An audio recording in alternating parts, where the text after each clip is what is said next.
Good morning दोस्तों, मैं बीना सिंह आपकी दोस्त। हमारे अवचेतन मन में न जाने कितनी वर्षों पुरानी बातें भी छिपी रहती हैं, लेकिन समय आते ही ये हमारे मन को विचलित करती रहती हैं। ऐसी ही एक घटना थी जिसे मैंने कविता के रूप में प्रस्तुत किया है। पेश है पावन गंगा के तट से।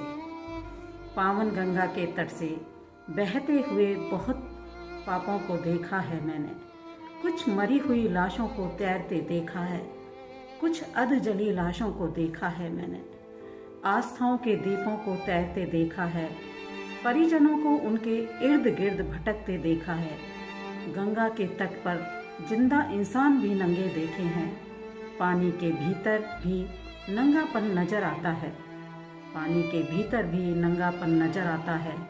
गंगा जल भी उनके नंगेपन को ढक नहीं पाता, मंत्रोच्चारण से भी पावन नहीं होता है। गंगा में प्रवाहित होकर भी मोक्ष नहीं होता है। पावन गंगा के तट से अर्पण और तर्पण की विद्रूप डरावनी क्रियाओं को देखा है मैंने, पिंडदान की रूढ़िवादी क्रियाओं को देखा है मैंने। तार्किक और अतार्किक जैसा कुछ नहीं है, केश मुड़ाने का कोई तार्किक पहलू दिखता नहीं है। रिश्तों में इतना खिंचाव है, फिर भी मरने के बाद पूर्ण आहुति दी जाती है।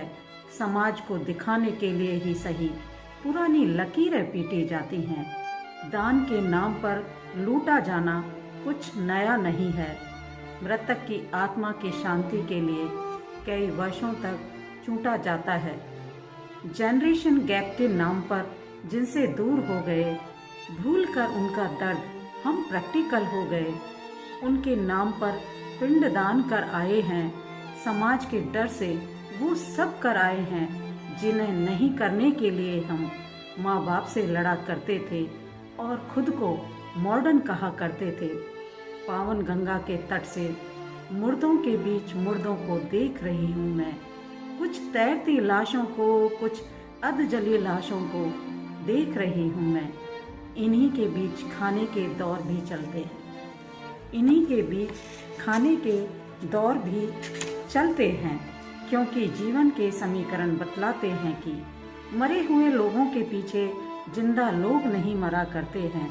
यश, सुयश, दर्प और परोपकार सब जलती हुई इन चिताओं में भस्म हो जाता है।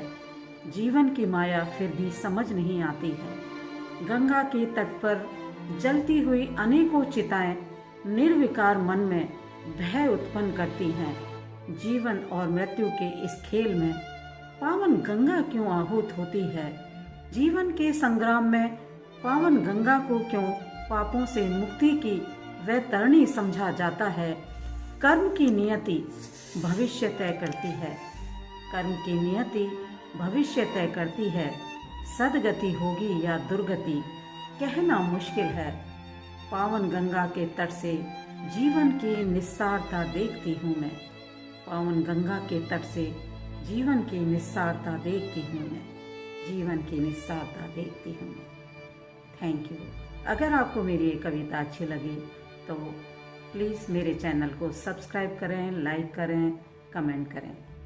थैंक यू, शुक्रिया।